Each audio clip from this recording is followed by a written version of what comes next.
And thank you for joining us today. I'm James. Just next to me is John Cameron. Down at the other end is Richard Fields. Gentlemen, we had an interesting decision by the Supreme Court come down. I don't know if it was today or yesterday or over the weekend, but they decided that the inhumane treatment of a prisoner violated clearly established law.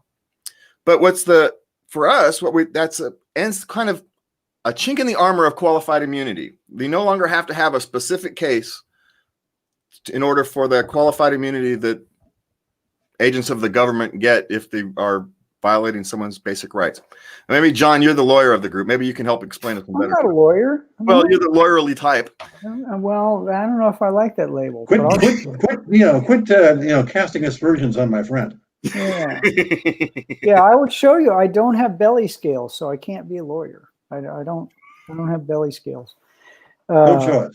I do have a tail and cloven hoofs, but no belly scales. So qualified immunity was made out of whole cloth, I think in 1983, and there was one court case 16 years ago the Supreme Court signed off on where you didn't have to have an exact match of circumstance. You know, it got so bad in some cases that, you know, if a crazy example, if a cop, you know, strangled somebody left-handed, they got away with it because there was no precedence if somebody strangled somebody else right-handed. I mean, it's not exactly the same, but that's the way it felt. And this poor guy was a prisoner who was kept in one cell, coated in feces. And I'm trying to think of, I don't even want to think about that. I mean, the water tap that he had to drink out was in feces. Everything was the floor, the ceiling, the wall, and everything.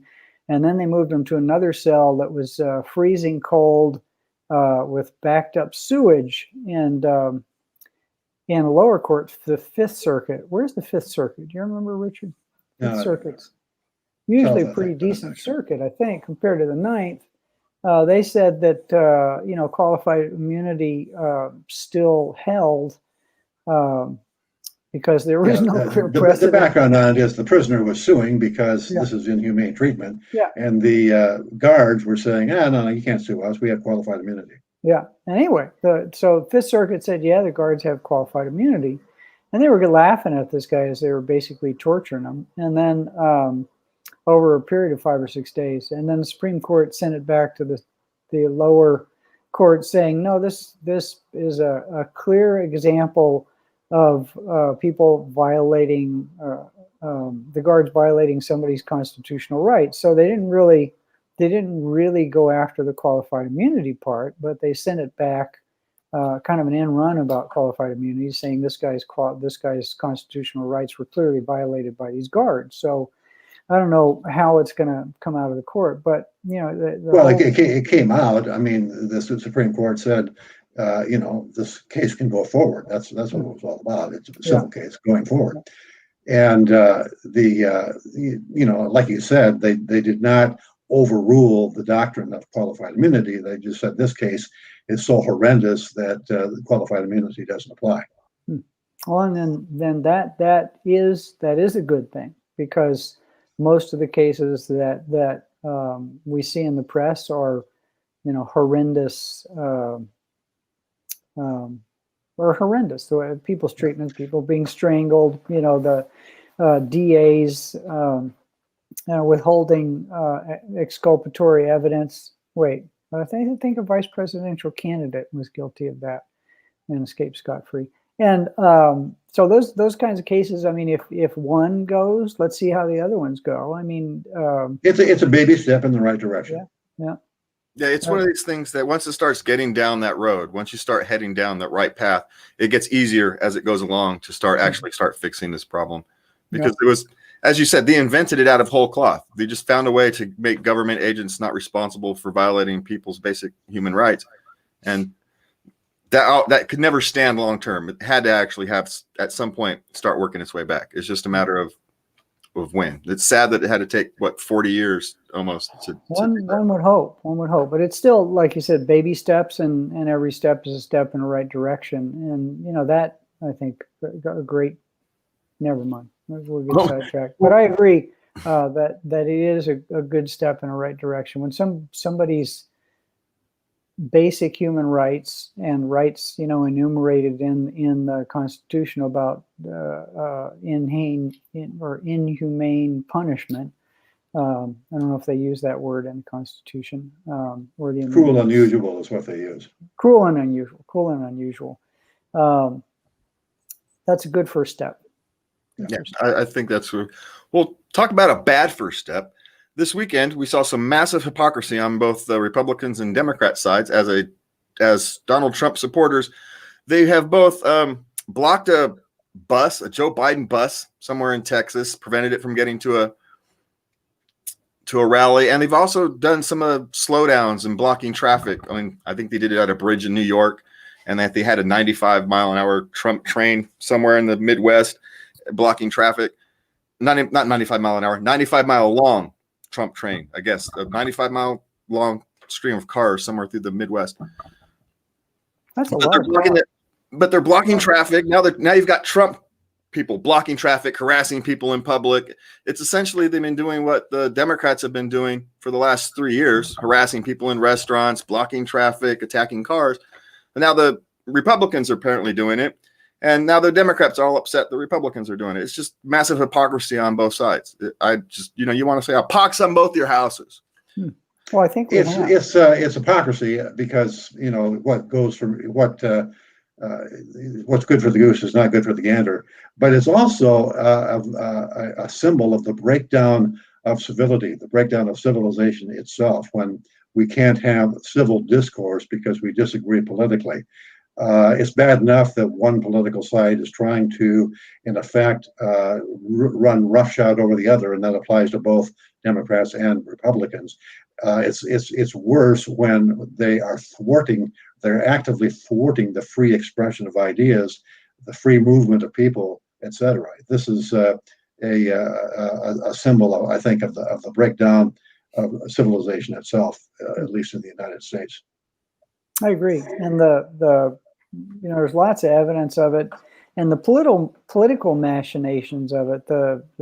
What comes to mind first is the 150 days. It's probably even more of rioting in Portland, and basically, the cops are told not to protect private property, and people are told to stay away from a certain area because it's basically a law-free zone, and that was promulgated by a very Democratic mayor, and all the rest of that. Portland's always been that way, but not always. Oregon was had laws on the books against Black people even living in the state and owning property until pretty late in the game. So that's another example of hypocrisy. Now, apparently anything the other way is good, but the examples of it are becoming worse and worse and worse, and the favoritism based upon who's ever in political power and the geography where it's happening.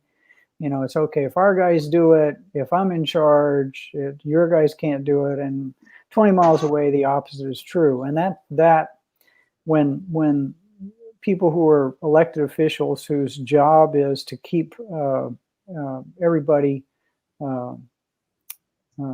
protected by the rule of law throw that out because it's their people doing the bad stuff, it's not just a breakdown of civility, but it's breakdown of rule of law, and that's what's annoying to me as well. Yeah, and well, you're eventually going to reap what you sow. If you sow harassment and discontent, and you accept that your side can block people from attending rallies or attending a speaker, well, then eventually the other side's solution to that is to do the same to you. We see the same thing on campus. We see the left engaging in cancel culture, making sure that people on the right can't be allowed to speak on college campuses. Well, that's fine for them in the short term, but in the long term, they won't always control those college campuses, and the same kind of tactics can be applied by the right against the left just as easily. And we call that fascism. Well, it's fascism from the right. It's also fascism from the left. No difference. Yeah, I actually read an article, I think Friday, from the American socialists, and they were agreeing with libertarians on this issue of free speech, that this assault on canceling people who disagree with you and harassing people who disagree with you politically, for them, he says, it always ends up coming back to us. So we can't support that kind of thing because the next people who get attacked are always us. So they actually understand that it's those people who complain about the powers of government who are always going to be in the firing line when you give government this kind of power. And so as we talk about power and discussion, social media hijinks down the stretch. I know the Libertarian Party has had social media accounts, disconnected, abandoned, punishment. I have a lot of friends who can't have complex communication activities with some groups for like till November 28th or something. They've really been playing a number on libertarian politics. Libertarians and conservatives, to be fair. I got locked out of my Facebook account. I didn't do anything that I'm aware of. I got locked out I just didn't. I tried to log in and I didn't have the right. I tried to log in and they wanted me to do a third party authentication to confirm who I was, and then they, which was sending a text, texting me a number on my phone. Well, the number never came, and so okay, now you need to send a copy of your driver's license, and so I did that, and they haven't responded. So I'm just thinking that they'll probably respond probably on November 4th. After it's too late for me to do anything that would affect the election in any way whatsoever. Second thing that happened is I went back. I resorted to Twitter, and I tried to tweet a story about Glenn Greenwald, who is the founder of Intercept. Glenn Greenwald is the guy who originally published the Edward Snowden story. He's the guy that Edward Snowden trusted to put the story out there and get it past censorship when Greenwald was working for The Guardian in Great Britain. Greenwald went on to found The Intercept, which unmasked and did a number on Bolsonaro, the right-wing president of Brazil. He's now based in Brazil, founded The Intercept to do that. Greenwald is a gay guy, a fair journalist. The Intercept was staffed with a bunch of left-leaning journalists, and when Greenwald said this Hunter Biden story needs to be out there, he wrote a long expose on what was going on with Hunter Biden and the fact that he was essentially trading in favors from his father for getting things, making things happen in Ukraine and China, business-wise. It's corruption. It's the selling of influence, and it needs to be publicized. When he tried to publish it, The Intercept, the company, the organization, the web news site that he founded, said, no, you can't publish that. We're not going to let it happen without essentially amending or editing all of the meat out of it. So he said, to hell with that. I quit The Intercept and sent it out in essentially a tweet, a Twitter, an email. And I tried to copy that and post it on Twitter. I sent it to John. You tried to open it. Didn't open. Page doesn't exist. Page doesn't exist. Yeah, and eventually it came back, but I'm guessing that's what's happening there is that Twitter is throttling the kind of narrative that is harmful to Biden and the Democrats. That's what it appears to be happening. It appears to be happening. Naturally, the Republicans, who are of course also being throttled, are upset about it, so they held hearings in the Senate this past week, where they were basically reading the Riot Act to Zuckerberg from Facebook, Dorsey from Twitter, and some guy from Google, telling them that, hey, what's going on here? How come you guys are cutting us off? What's going? Why are you censoring us? The Democrats were saying, well, it's okay. It's all about Russian influence. So, you guys are doing the right thing. Mike Lee asked a really interesting question. Mike Lee is a senator, Republican senator from Utah, and he asked all three of the representatives, Zuckerberg, Dorsey, and the Twitter guy, or the Google guy, can you give me one example, just one example of somebody, either organization or person on the left or on the liberal side, that has been censored like all of these dozens of Republican and conservative sites? He didn't mention libertarian, but he could have. Can you name just one? They couldn't. I mean, the Zuckerberg and Dorsey absolutely came up with nothing. They said, well, we'll have to get back to you on that. The guy from Google said, well, I think the socialist workers got muscled at one point on YouTube or something. That was it. They couldn't come up with anybody. So we're looking at social media, which is doing the dirty work of the mainstream media. We have social media essentially echoing mainstream media, and I include Fox in mainstream media to a large extent. I mean, they support conservatives, but they don't do a heck of a lot for libertarians, other than Kennedy and a few occasions when we actually, as libertarians, get on Fox.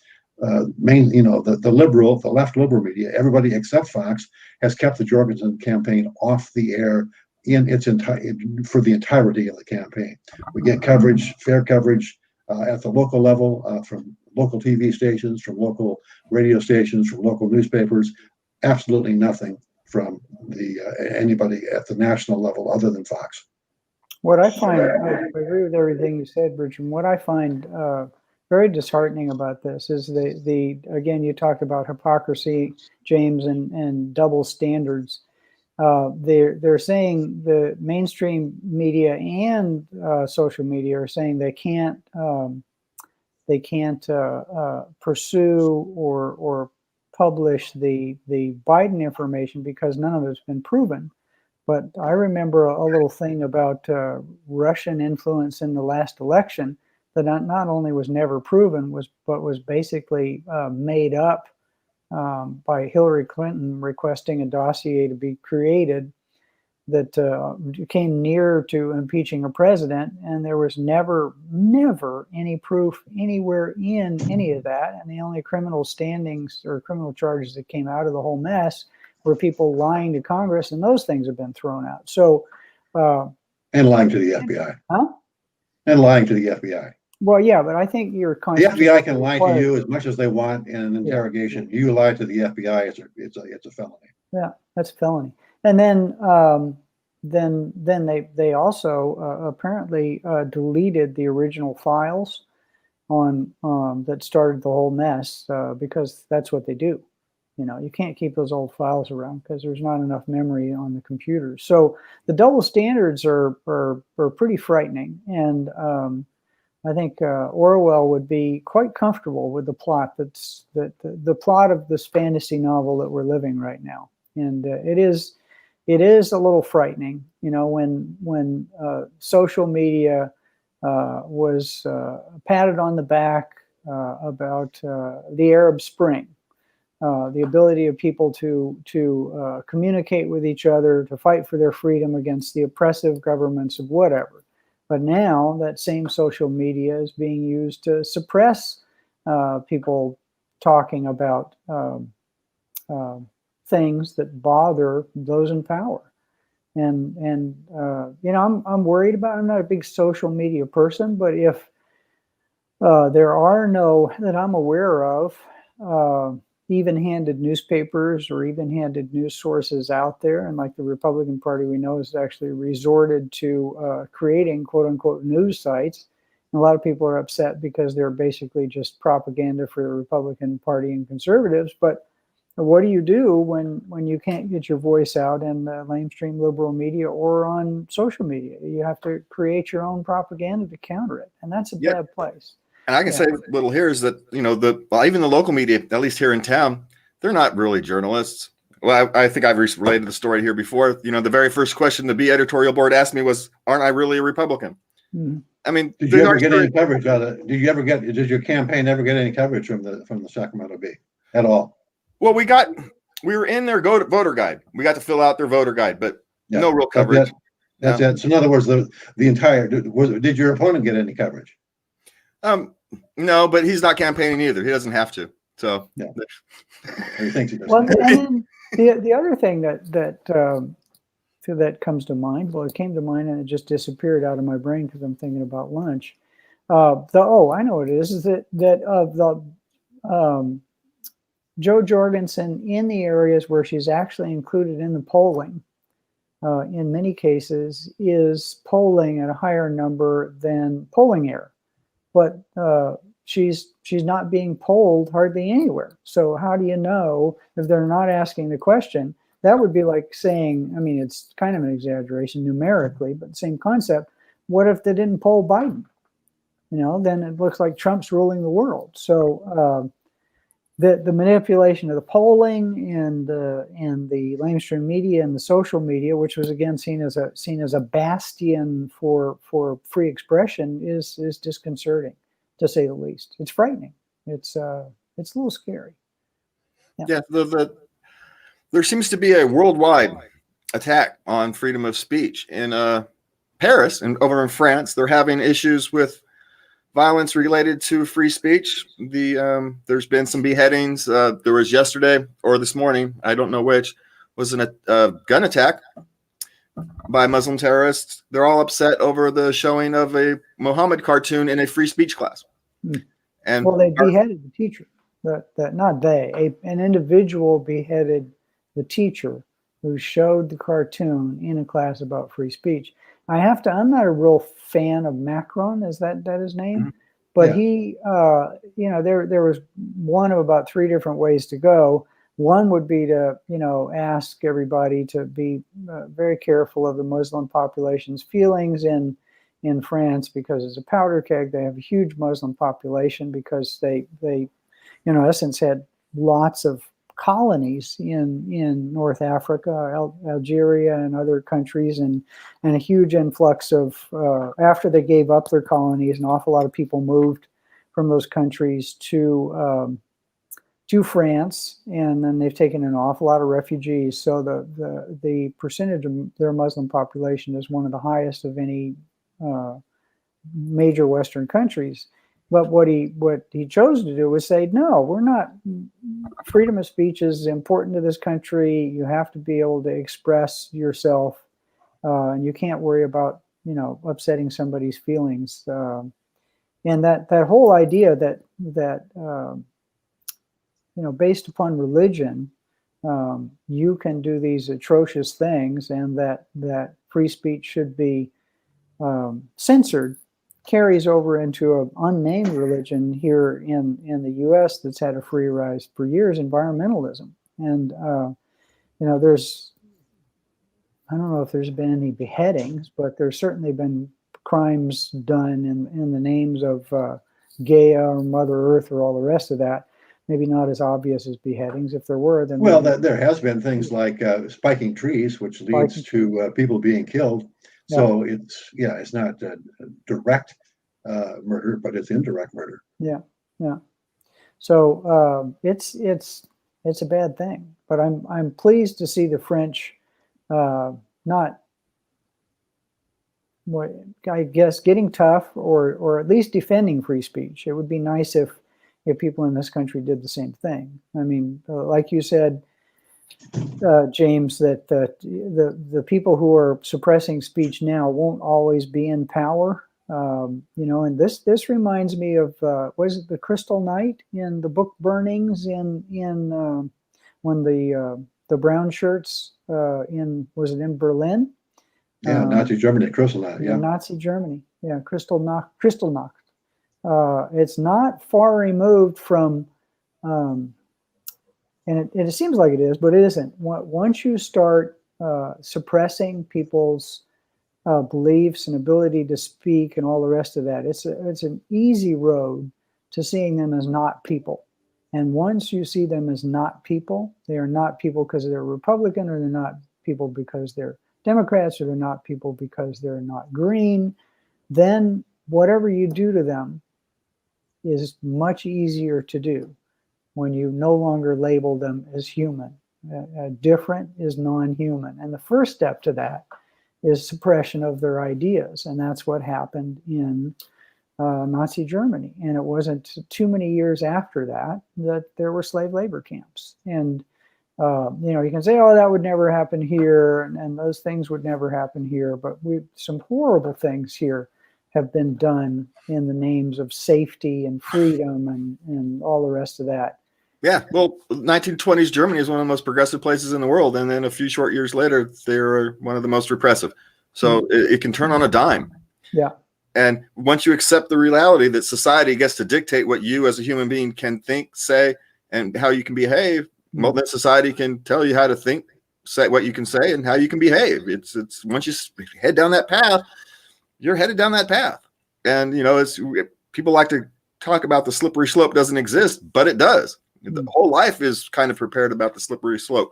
The consequences of an action lead to a set of results. And that set of results leads you to go farther. It's just how the world works. So it's very dangerous for us to accept the silencing of well, and here, I think I absolutely agree. And here, the ACLU used to be a bastion of protection of people's right to express themselves. And it didn't. And the more egregious the expression, the more they rolled up their sleeves and protected them. And I don't know how recent it is. It's taken a number of years, but basically now they only protect speech if it's left wing. I hate to call it liberal. I hate to call it progressive because it's really regressive. It's regressing to the idea that whoever's in power gets to dictate everything, and that people who aren't in power don't have any rights. And so that slippery slope is here in the U.S. and it's embedded and getting more embedded. Shouting down speakers at universities are supposed to be where the places where thought is examined and where there's a rigorous discourse where you pull people's ideas apart and find out if there's any merit to them. And the only way you can do that is through discussion and having people of varied ideas come in and speak and talk. So slippery slope is right. Yeah. Well, if you can't hear someone else's ideas, how are you supposed to improve, challenge, and come up with new ones of your own? You're actually quite frankly limiting your ability to progress through society, through culture, and to become a better society. It's just you're literally preventing yourself from becoming what you want to be. Richard was very deep in thought there for a while. I'm sure he's coming up with something very cogent to say. Oh, you're doing a fine job, John. No, well, we got 20 seconds, Richard. You got anything for us? Be prepared for a long count. Be prepared I think that is probably the end thing. As we all, we're recording this on Monday. Well, you guys will see this on Thursday. And my guess is they're still counting. It took 6 weeks to get the final count in March. So it wouldn't surprise me if it takes a couple weeks to get the final count here. Yeah, and that is all swing states. We got as much as 13, as late as the 13th before the ballots are all counted. Yep. And that is all the time we have today. Visit us at libertariancounterpoint.com. From all of us here at Libertarian Counterpoint, please remember to love everybody. Oh, thank you very much.